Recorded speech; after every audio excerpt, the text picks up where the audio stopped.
Bonjour et bienvenue sur le plateau de la Space TV par WebAgri où je reçois un agriculteur alsacien, Mathieu Goëri. Bonjour. On va parler, vous êtes nouvellement élu président de la Fédération nationale des CUMA, le réseau national. On va parler ensemble de l'implication de ce réseau en faveur de l'agroécologie et du changement climatique. Donc déjà, dites-nous un peu d'où vous venez, quelle production faites-vous? Alors bonjour, alors moi je suis originaire du Grand Est, de l'Alsace plus précisément, et encore un peu plus précisément près de Strasbourg. C'est pas la région où il y a le plus de CUMA. Alors effectivement, le Grand Est n'est pas réputé, alors pour l'aspect collectif si, le Crédit Agricole, Crédit Mutuel, les coopératives, mais l'aspect CUMA, c'est vrai qu'on a du retard, mais en même temps, on a beaucoup de travail et un champ du possible qui est assez intéressant. Quelle production vous faites? Alors moi, je suis producteur de lait, producteur de céréales un petit peu et betteraves sucrières. Depuis quand vous êtes impliqué dans le réseau des CUMA? Pour quelles raisons? Alors depuis quand? Pas si longtemps que ça, étant donné que je me suis installé en 2003 sur l'exploitation familiale. On a construit un bâtiment neuf pour les vaches laitières. On était, d'un point de vue agroéquipement, 100% individuel avec l'entreprise de travaux agricoles pour les récoltes.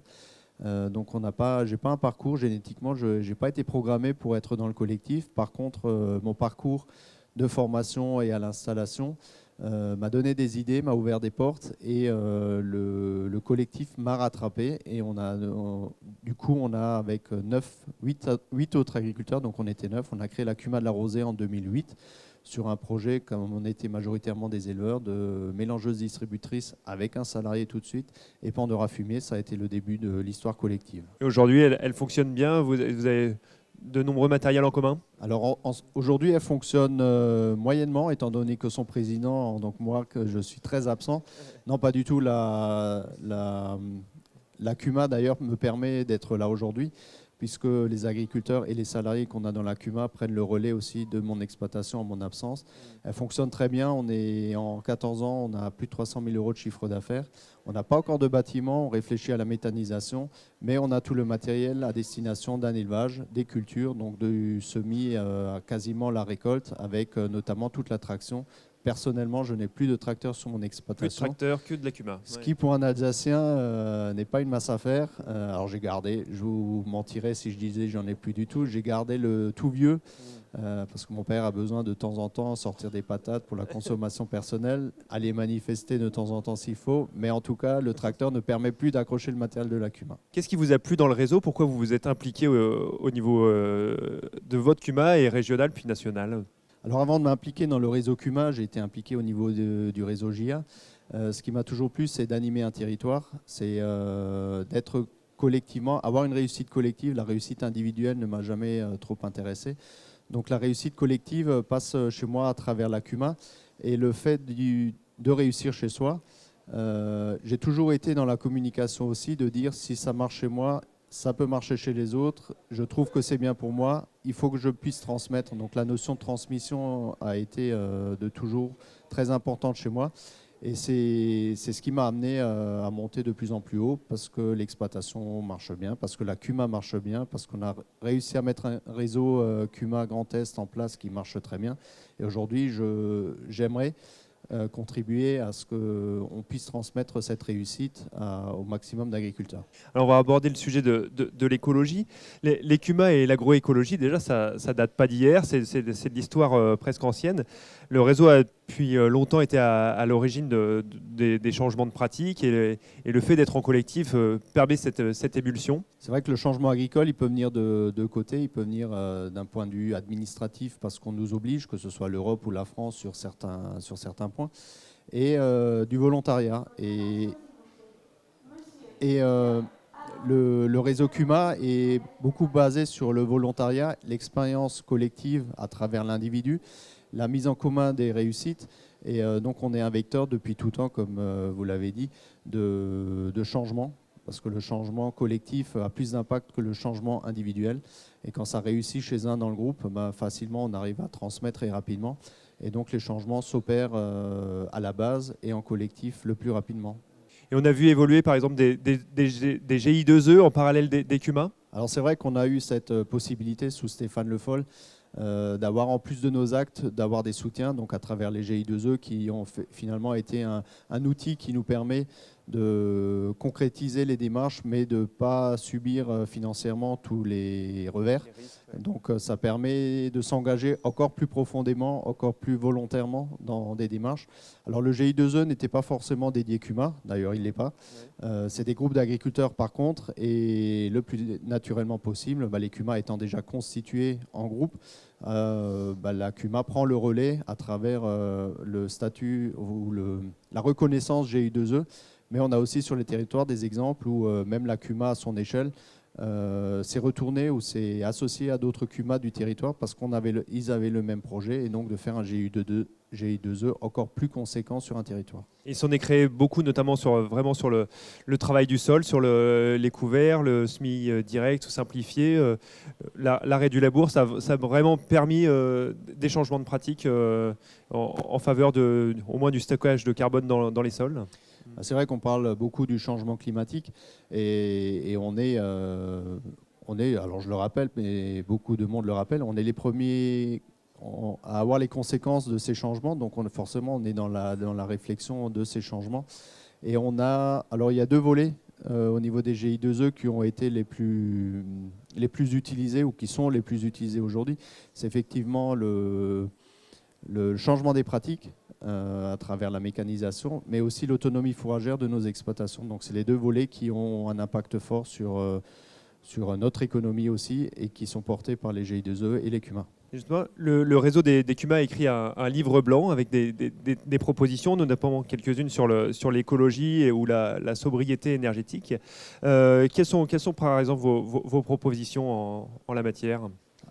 Alors pour faire un petit historique quand même, le livre blanc, c'est pas la FNCUMA l'a écrite, c'est-à-dire qu'elle a retranscrit des propositions, des idées, parce qu'on a fait un sondage de terrain, parce que quand on est élu, on sait ce qu'on fait à la maison, mais on ne sait pas forcément si c'est représentatif de l'ensemble du réseau. Donc on s'est permis et on a eu cette intelligence de sonder le terrain avec des questions qui ont permis derrière d'avoir des réponses, des votes de soutien aussi pour aller dans cette direction ou dans une autre. Et il en est sorti plusieurs points, notamment qu'aujourd'hui la mécanisation aussi au niveau du monde agricole elle représente à 80% encore de l'investissement individuel. Donc on parle beaucoup de revenus dans nos exploitations, on parle beaucoup de prix de nos produits. Et on sait que la mécanisation, c'est presque un tiers des charges d'une ferme. Ouais. C'est ça. Ça peut représenter, en fonction de la mécanisation individuelle, ça peut aller même jusqu'à 40% des charges d'une exploitation. Donc le collectif va dans ce sens-là. Après, le paysage est souvent aussi un peu biaisé par certaines annonces gouvernementales, certains soutiens qui ne sont pas forcément adaptés. C'est plutôt du court terme que du moyen-long terme. En CUMA, on est plutôt sur du long terme. Et ce qui incite certains agriculteurs à investir individuellement que collectivement. Donc nous, on aimerait que la mécanisation dans l'avenir, d'un point de vue politique aussi, soit soutenue vers du matériel collectif, mais aussi climato-compatible. C'est-à-dire que, alors je vais peut-être me mettre à dos certains agrofournisseurs si je dis que la charrue n'a pas besoin de subventionnement. Même si c'est un bon désherbant mécanique aussi et pas chimique, mais d'autres matériels, parce que l'objectif des soutiens, pour moi en tout cas public, c'est de créer le changement.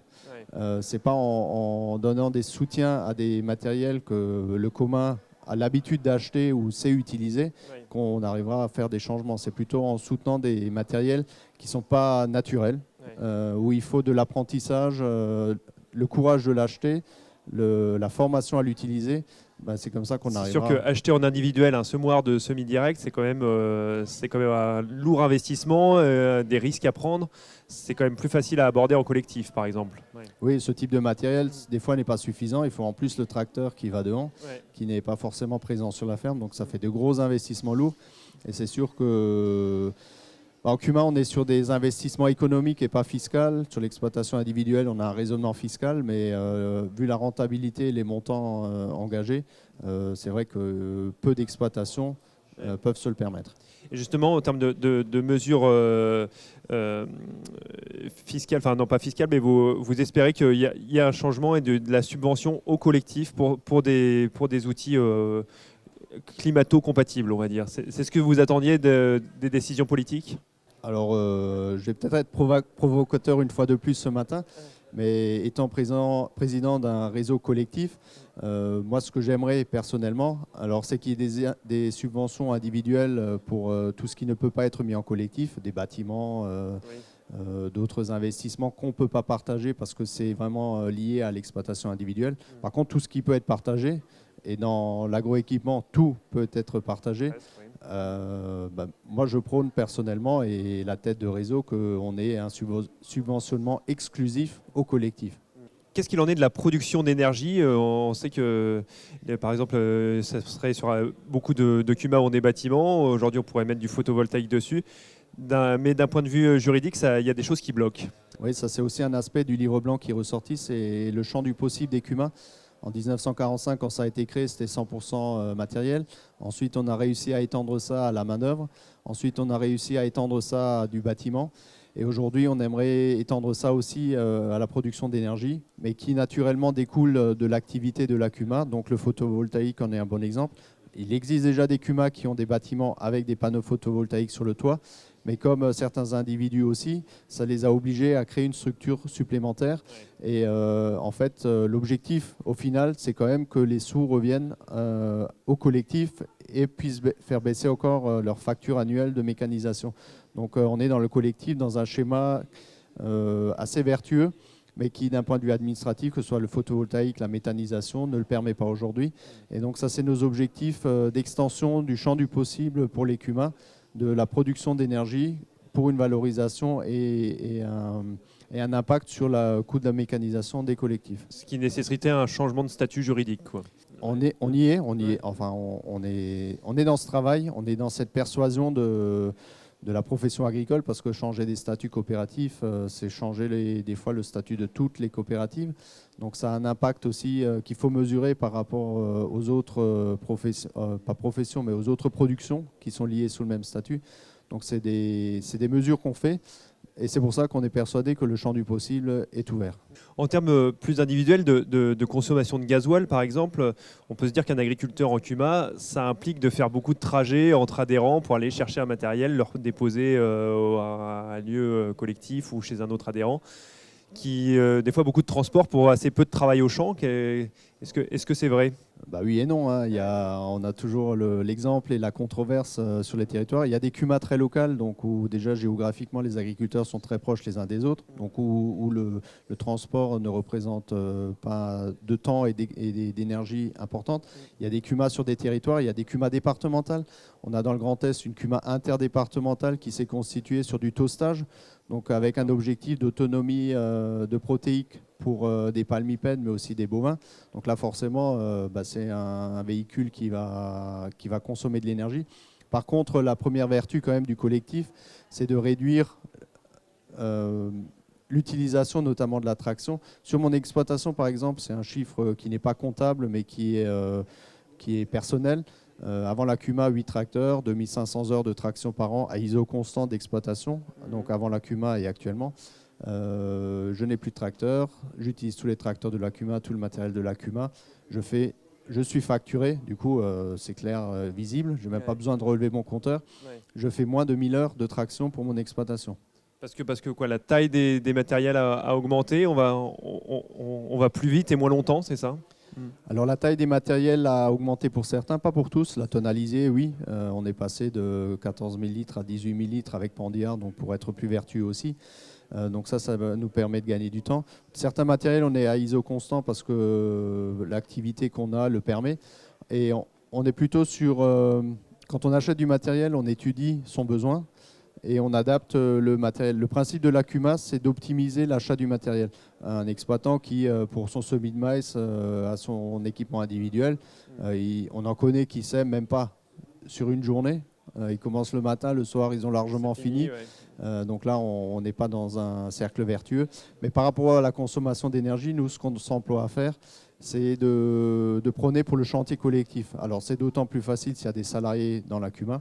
Mais même s'il n'y a pas de salariés, on s'organise pour la disponibilité du matériel, pour une certaine efficacité. Et c'est vrai que les outils, aujourd'hui, on a des outils On a un outil au niveau du réseau CUMA d'agenda d'utilisation du matériel. Donc ça permet de voir qui c'est qui l'a, qui c'est qui peut l'utiliser avant.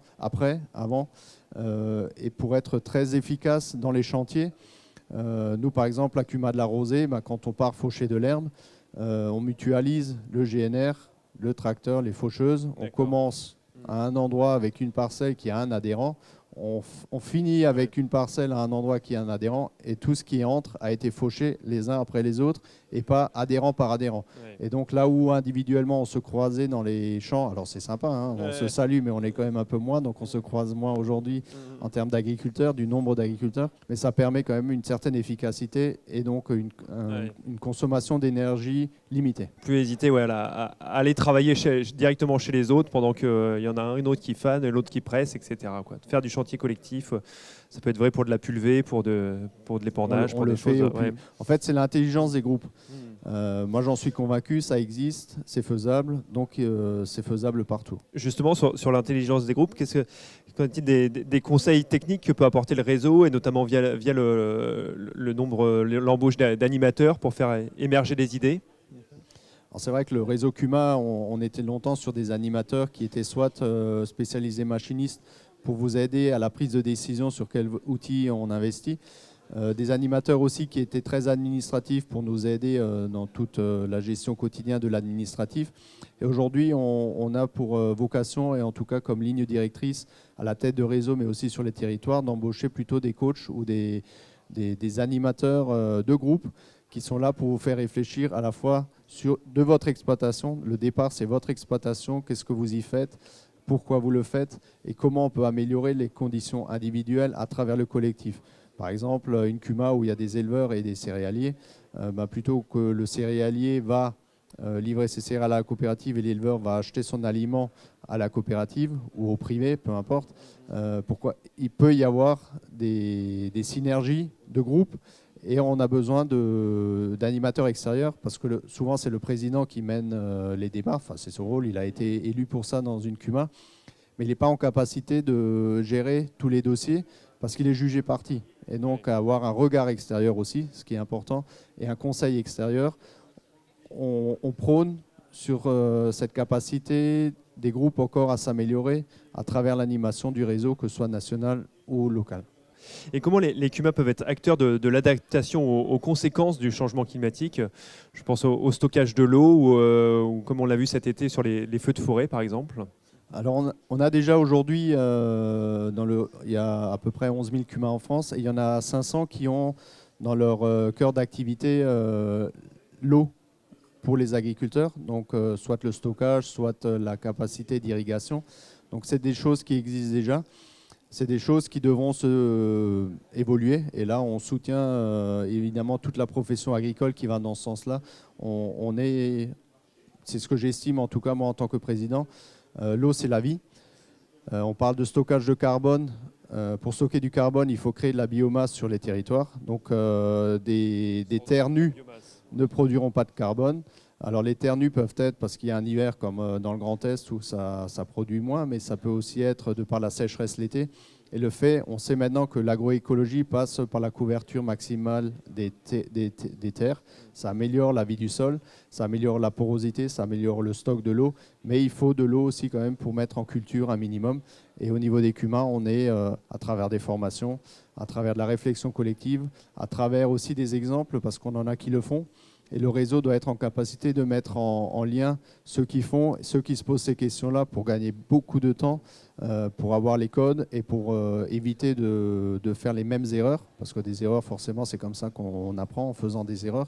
Mais une fois que les erreurs sont faites par des groupes, il n'y a pas besoin de répéter les erreurs. On se sert simplement de la réussite pour démocratiser la chose. C'est la force du réseau.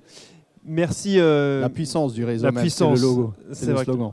Merci Mathieu Goëri. Et puis je vous invite à vous rapprocher du réseau de vos CUMA pour en savoir davantage. Merci. Merci.